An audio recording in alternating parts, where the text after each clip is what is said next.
There's this guy, MC Biles, who lived in West Virginia, and he had a radiator shop at the bottom of a hill in the mountains. And we're talking in the 30s and 40s. Well, you know what would happen when people would get up at the top of the hill? Their radiators would overheat, and they'd slide back down the hill, and he'd fix them. But on the side, he was a self-taught breeder. He had taken 5 of the biggest beef-steak type tomatoes that he could find, and he grew them in a circle. And he'd put one in the middle and the rest in a circle around, and then hand pollinate them. And then he'd pick the nicest tomatoes, and then the next year he'd grow them. And after a while, he had this one that's big and doesn't have very many seeds and has that sweet tart flavor and is really big, really big. And he sold plants for $1 each. We're talking about in 1940, and paid off his $6,000 mortgage in a few years. So Radiator Charlie's mortgage lifter. It just has such a great story, and it's a great tomato. A seed that is good, you know, people will like, but a seed that has a story that evokes a time and a place that is really special, people will just get so excited about, and they'll want to grow it even though they don't even eat that thing. So if you want to keep seeds alive, you have to have people have a reason to put in their garden every year.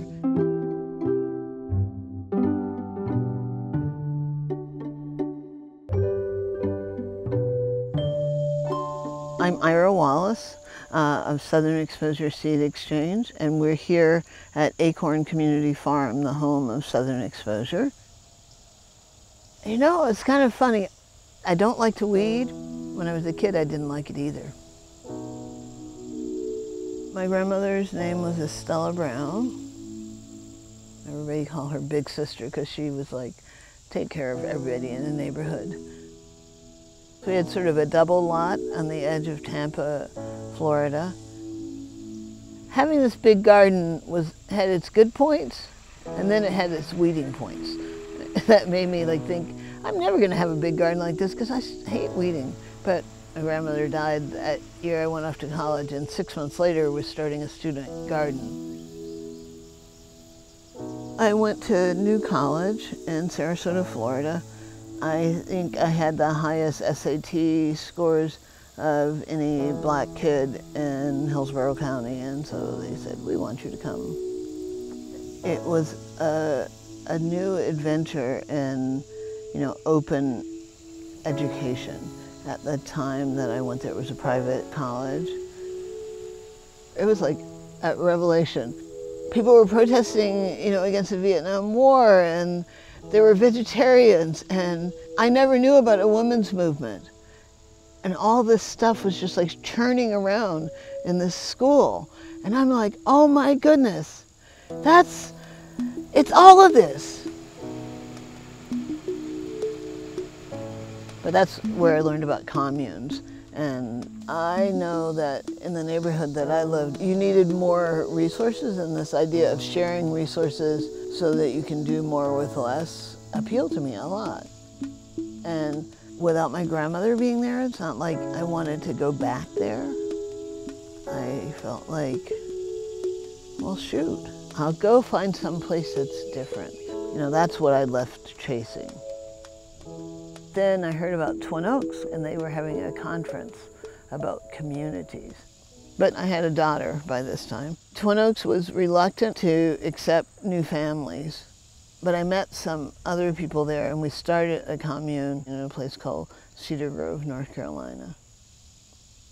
We tried to build this community for about 5 years, but we were all kind of young and nuts.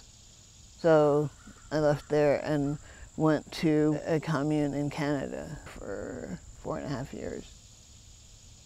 Some of the people who I was close to, they moved down, and my daughter, Raffi, was like, I want to go back to the States too, so we all ended up at Twin Oaks. There was a time when the waiting list to become a member was like 2 years. A few of us thought, well, you know, maybe we could start another community and it would be similar but different. And then in 1993, we found this piece of land, and our friends at Twin Oaks lent us a bunch of money. We bought this farm, Acorn, and it's really an experiment in, economic justice and so forth.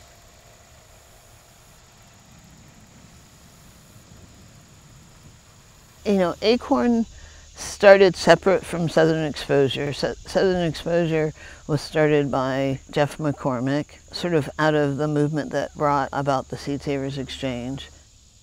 Some of the members of Acorn community worked for Jeff. He was thinking he wanted to do something else, and we had grown some seeds, and he gave us the opportunity to take over the stewardship of Southern Exposure. And so in 1999, we did that. We are a small heirloom seed company. We specialize in southeastern heirlooms, open-pollinated varieties.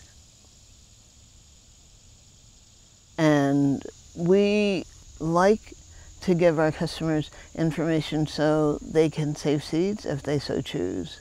And we just have been adding varieties. We offer over 700 now. Because we're a few more people, we started doing some other things and step out in a slightly different direction in that public advocacy and education area.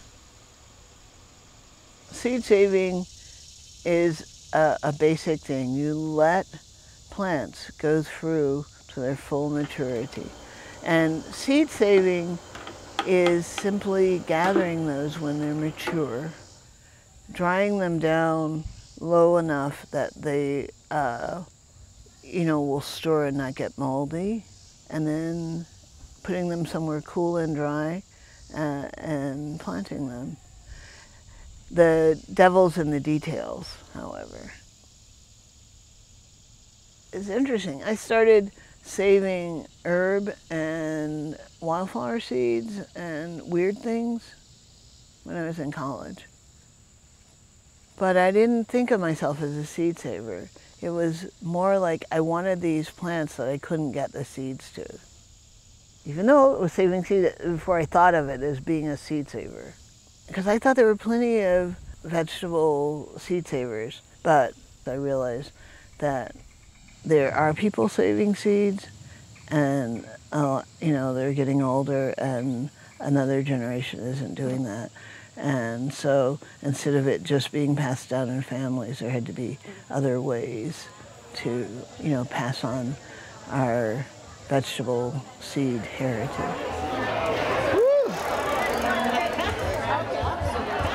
Okay, what kind are you going to try?